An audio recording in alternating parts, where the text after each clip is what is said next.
Bonjour à tous, alors je vous retrouve dans cette vidéo pour en fait répondre à vos questions puisque je vous ai posé il y a un moment, franchement ça date, ça doit faire un mois ou deux que je vous avais proposé de me poser des questions sur Instagram et du coup j'ai noté ces questions et donc je vais y répondre dans cette vidéo.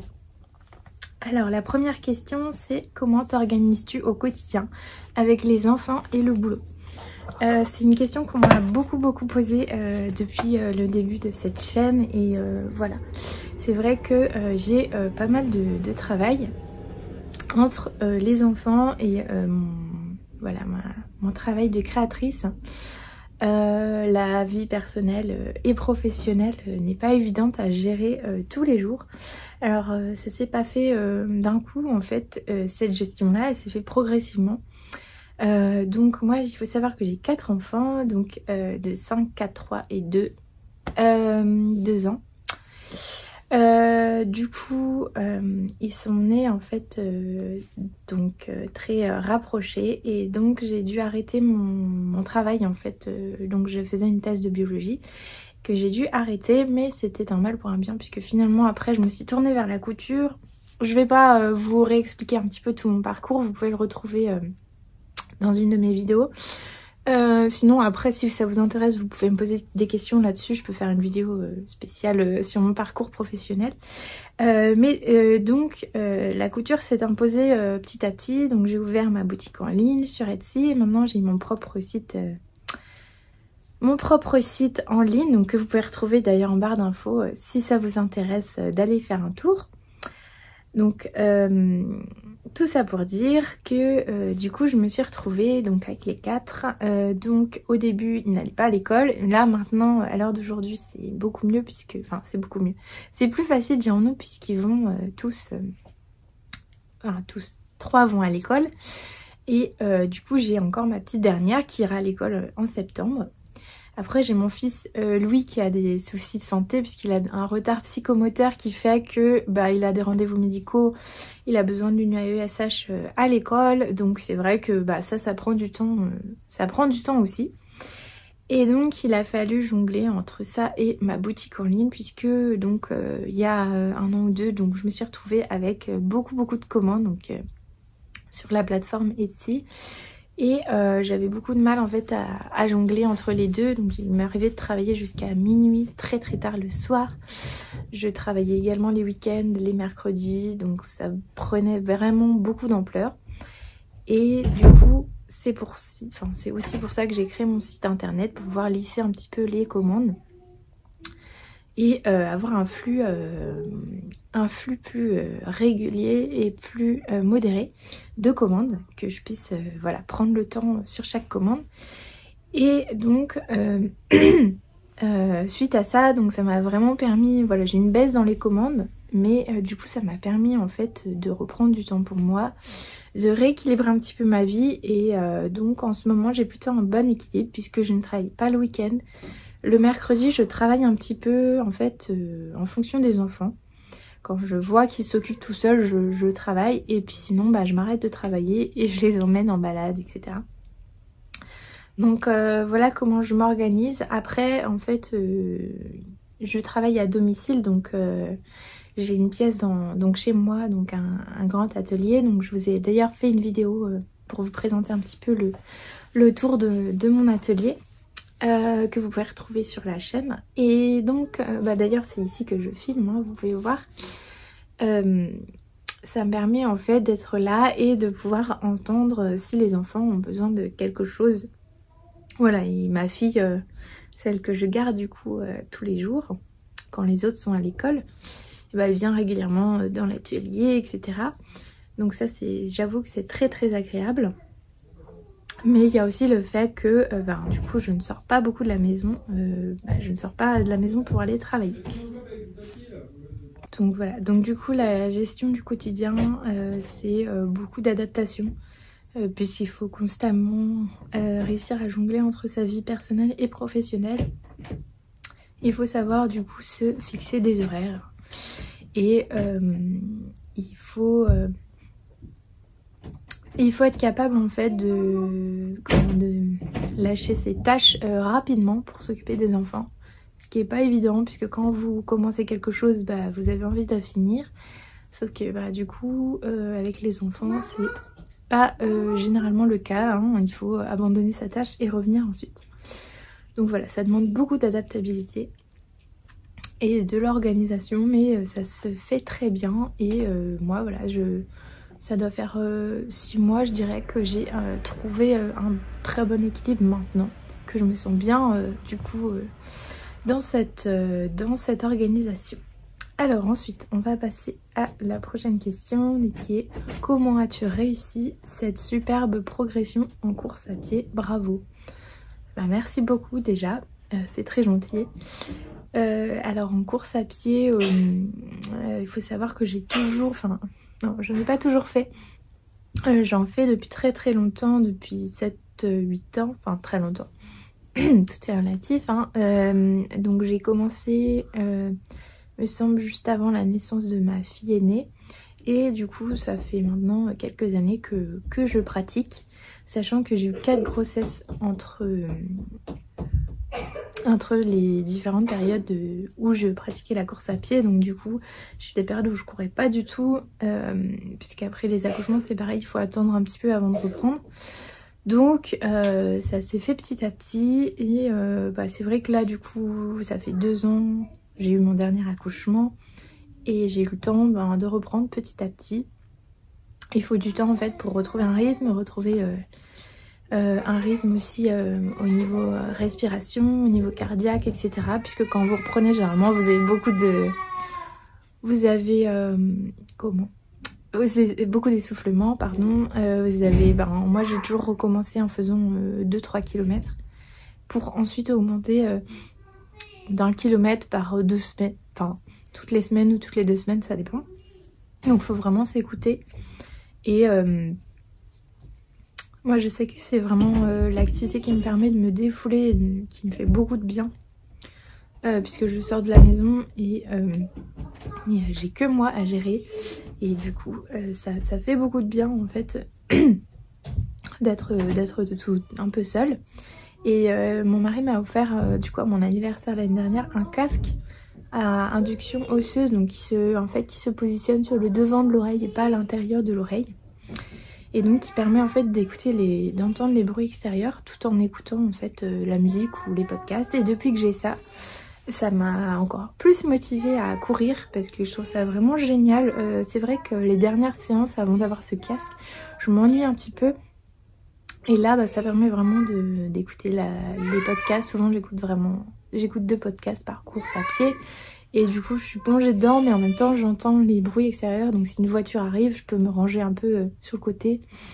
Donc ça, c'est vraiment pratique. Et j'utilise même d'ailleurs quand je couds, quand je travaille. Du coup ça me permet d'entendre les enfants. Enfin voilà, petite parenthèse sur ce casque qui est vraiment bien. Donc voilà pour la course à pied.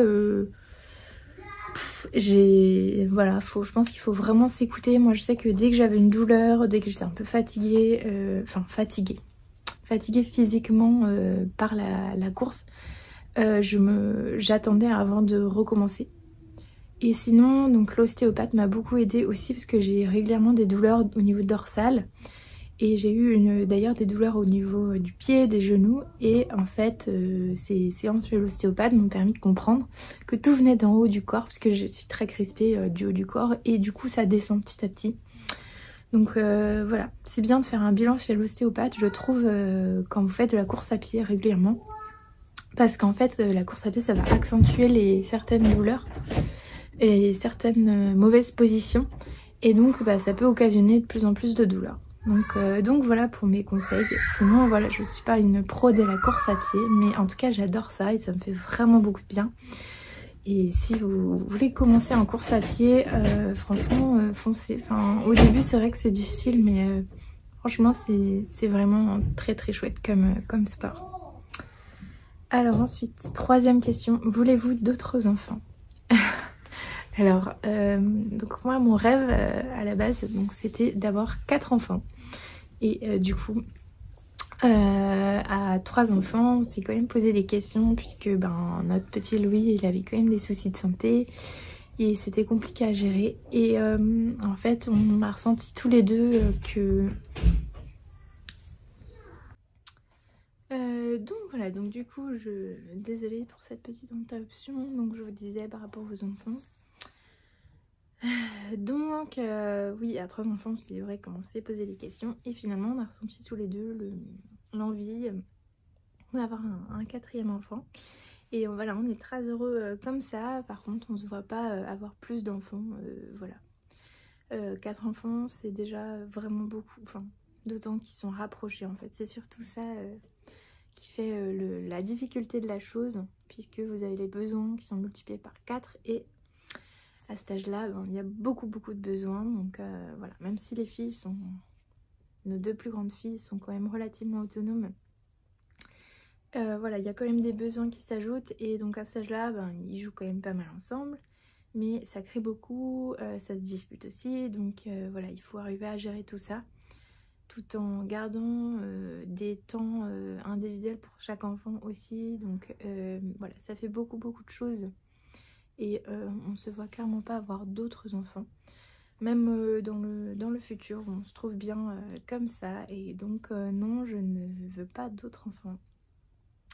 Voilà, on se trouve très bien comme ça et donc on restera comme ça. Voilà pour cette question. Ensuite, quel conseil donnerais-tu pour les futures mamans de familles nombreuses? Alors, je me suis pas une pro des conseils pour ça. Je suis pas un exemple à suivre. Puisque voilà, il y a plein de fois où moi je m'énerve, où c'est compliqué, où on finit la journée épuisée, etc. Donc c'est pas pour décourager les futures mamans, mais voilà, il faut vraiment être prêt à consacrer beaucoup de temps à ses enfants et peu de temps pour soi. Alors c'est possible de se trouver du temps pour soi et c'est même indispensable, je dirais. Puisque voilà, sinon on finit par se perdre et en fait les enfants, plus on leur donne et plus ils réclament aussi. Donc il faut en fait à un certain moment savoir se fixer des limites et les enfants comprennent tout à fait que des fois voilà les parents ont atteint leurs limites et donc voilà. Il faut aussi il y a le niveau financier, etc. On peut toujours s'en sortir, mais effectivement il faut prendre en compte il faut une voiture assez grande, surtout que maintenant les voitures familiales ils en font plus. Donc voilà, il y a le coût de l'école, il y a le coût des sorties, il y a le coût, enfin des loisirs plutôt, des vêtements, etc. Tout est multiplié. Alors maintenant pour les vêtements, moi je sais que j'achète beaucoup sur Vinted et ça permet de justement de réduire vraiment le coût des vêtements, des chaussures, etc. Voilà, après, ouais, j'ai pas vraiment de conseils à donner en fait. Je pense qu'il faut, voilà, il faut être relativement bien organisé, notamment au niveau des repas, mais même moi en n'étant pas très organisée, enfin parce que moi j'aime pas du tout cuisiner, hein, donc voilà, j'achète beaucoup de légumes surgelés. J'achète des haricots, des brocolis, des choux-fleurs, des choses comme ça. Et du coup ça me permet en fait de réaliser un repas assez rapidement. D'autant que je travaille du coup dans la journée et que j'aime pas cuisiner, donc voilà, mon repas c'est assez simple. Et on fait du coup les courses une fois par mois avec le drive. Alors je sais pas combien de temps on tiendra comme ça, mais en tout cas pour l'instant on y arrive. Alors la fin du mois évidemment il n'y a plus grand chose dans le frigo et il n'y a plus grand chose de frais non plus. Mais ça nous permet vraiment de faire ça une fois par mois et de ne pas retourner faire les courses toutes les semaines parce que moi j'ai horreur de ça. Et le drive pour ça c'est vraiment très pratique quand vous avez une grande famille puisque vous n'êtes pas obligé de vous trimballer avec vos 2 caddies dans le magasin. Parce que nous clairement si on fait les courses c'est 4 caddies là, donc même plus hein. Donc voilà. C'est être mère de famille nombreuse, c'est aussi plein de beaux moments, puisqu'il y a pas mal de complicité entre les enfants qui s'entraident entre eux en fait. Il y a beaucoup d'entraide entre les enfants. Il y a... ouais, comme je faisais, il y a beaucoup de complicité, donc c'est des beaux moments. Mais voilà, faut savoir que les premières années sont vraiment très difficiles. Là, j'ai l'impression de commencer à sortir la tête de l'eau. Pour vous dire, hein, quand même, ma grande fille a 5 ans, donc ça fait 5 ans que j'ai la tête dans l'eau. Hein, et là, je commence enfin à sortir la tête de l'eau, à avoir du temps, un peu plus de temps, etc. Donc ouais, c'est pas anodin, c'est un choix de vie. Et je l'assume totalement et j'en suis très fière. Mais c'est vrai que c'est pas rose tous les jours, donc faut s'accrocher. Alors, 5e question, parce que bon, il va falloir avancer un peu quand même, sinon la vidéo elle va durer 1 heure. Est-ce que tu partagerais combien tu te dégages de salaire net ou chiffre d'affaires? Alors, en chiffre d'affaires, moi, il n'y a aucun souci là-dessus. Je dois être autour de... Enfin, en fait, ça dépend vraiment des mois. Enfin, là, le dernier mois, j'étais autour de 1100 € de chiffre d'affaires. Il y a certains mois où je suis à 1100, ouais, ça dépasse rarement hein, 1500 €. Et sachant qu'en fait, ça, c'est le chiffre d'affaires. Donc, en fait, il faut enlever toute la matière première, il faut enlever les frais de port, il faut enlever mon salaire, voilà. Il faut enlever plein de choses, les charges URSSAF que je paye tous les mois, etc. Alors, par exemple, pour vous donner une idée, c'est 12% qui partent chez l'URSSAF chaque mois. Donc voilà, j'en ai pour autour de 110-120 € par mois. Après, j'ai l'abonnement pour mon site internet qui me coûte 30 € par mois. J'ai la publicité sur Instagram qui me coûte, ça dépend en fait, ça dépend, une 50aine d'euros par mois on va dire. Donc voilà, vous enlevez tout ça, vous avez déjà plus de la moitié de mon chiffre d'affaires qui part dans les charges. Donc par exemple si j'ai gagné 1200 € on va dire, et ben moi je vais me dégager peut-être 600 €, mais pas plus. Donc vous voyez que je suis très loin d'un salaire classique hein, parce que donc je dois me dégager peut-être 500 €, ouais 500 € voire moins par mois. Donc voilà, je suis même pas au SMIC hein, là. C'est le demi-SMIC. Quand j'étais sur Etsy, je gagnais beaucoup plus. Mais j'avais aussi beaucoup plus de commissions. Donc c'est-à-dire qu'au final, ils prenaient 12% sur chaque vente. Donc voilà. Mais je gagnais quand même plus parce que j'avais beaucoup plus de ventes.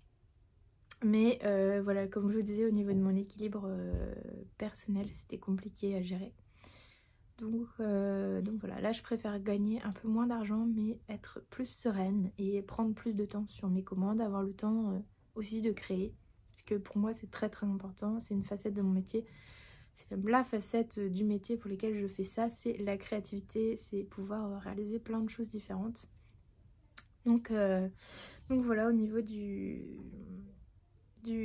salaire, vous voyez, c'est vraiment pas grand chose hein, pour gagner sa vie dans tout ce qui est métiers artisanaux.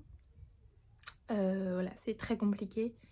Il faut vraiment, sinon, faut pas compter ses heures. Et là, avec les enfants, clairement, je ne peux pas me mettre à 100% en fait dedans. Et enfin, clairement, je pense que je pourrais jamais, peut-être 80% ce sera possible, mais pas 100%. Donc voilà, 6e question.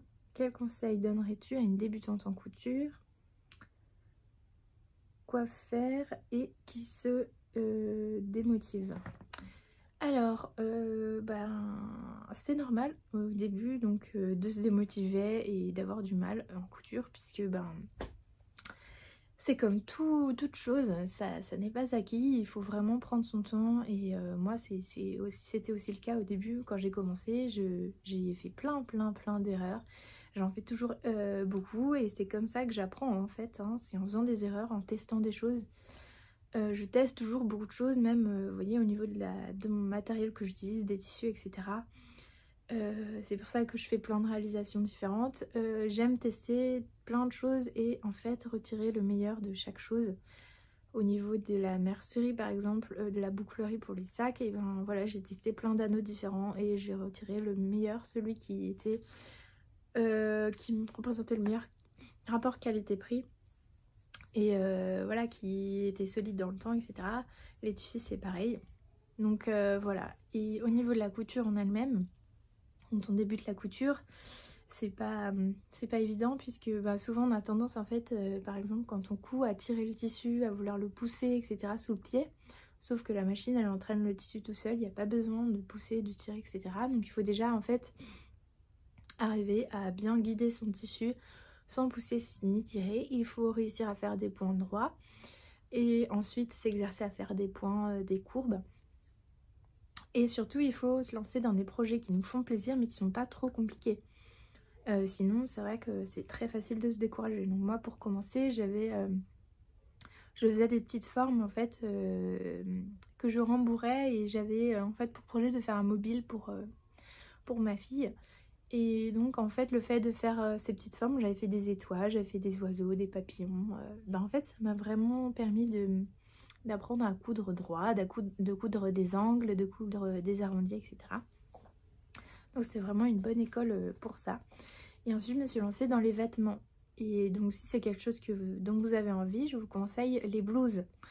Je vous conseille pas les chemises. Enfin si vous souhaitez il n'y a pas de souci, mais il faut vraiment prendre son temps. Mais pour débuter moi je trouve que les blouses c'est vraiment un bon compromis. Vous avez notamment la marque Atelier Skymit qui fait la blouse Virevolt par exemple, qui est une très jolie blouse qui est très simple à réaliser. Et en fait elle fait un tuto vidéo à chaque fois, donc là vous pouvez vraiment pas vous tromper. Donc un conseil vraiment très important c'est justement de prendre un tutoriel avec une vidéo. Vous allez pouvoir mettre sur pause et surtout vous allez pouvoir voir les gestes. Et ça c'est super important parce que des fois quand on débute la couture, on a des schémas, on comprend pas du tout en fait ce qui est représenté sur le schéma. Alors qu'en vidéo c'est beaucoup plus simple.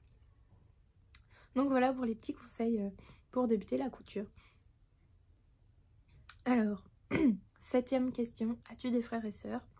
Oui, j'ai 5 frères et sœurs, j'ai 2 petits frères qui ont 3 ans et 6 ans de moins. J'ai 2 grandes sœurs qui ont 1 an et demi et 2 ans de plus, et j'ai un grand frère qui a 3 ans de plus que moi. Donc voilà pour cette question. Ensuite, 8e question, la prise de notre... Ah non, pardon, excusez-moi. Le prix de votre dernière machine qui a l'air d'être un bijou. Vous êtes déterminé? Non. Alors, du coup, ma dernière machine, je pense qu'il s'agit de ma machine à coudre industrielle.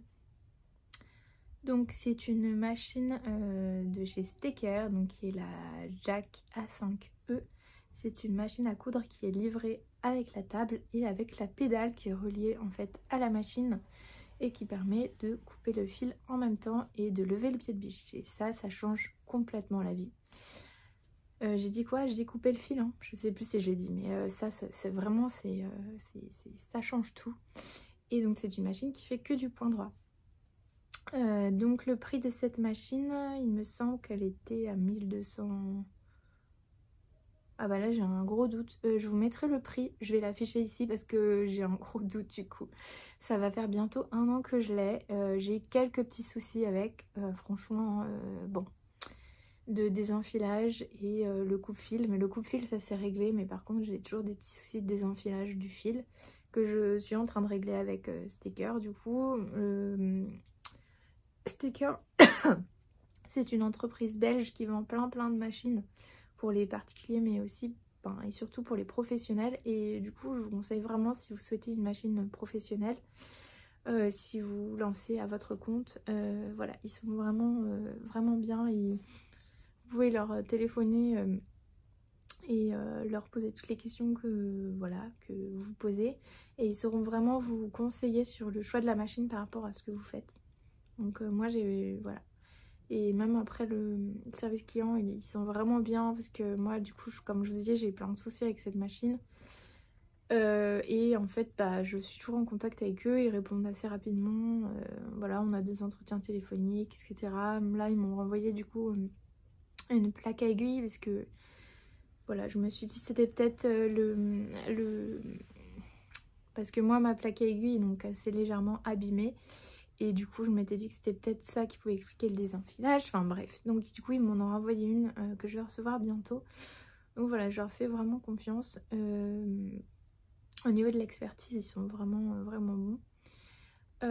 Donc voilà pour le prix de cette machine. Alors c'est un investissement, mais franchement c'était pour moi hyper important puisque j'avais vraiment une machine à coudre domestique de base. Et le fait que ce soit là, que ce soit à plat, c'est vraiment hyper pratique. Elle est hyper puissante. Donc c'est pareil quand je veux coudre des épaisseurs, donc pour les sacs, les snoods et tout ça, bah, du coup ça change tout quoi. Ça glisse comme sur du... comme sur du... ça pique comme dans du beurre quoi, c'est vraiment hyper agréable. Donc voilà, bah, j'ai fini avec... Ah si, non, il y avait la question, la sous-question. Vous êtes déterminée? Non, point d'interrogation. Oui, plutôt moi, de toute manière... quand j'ai décidé quelque chose, oui, j'y fais à fond. Et je suis quelqu'un d'assez déterminé, ouais. Et en même temps, je me remets beaucoup en question.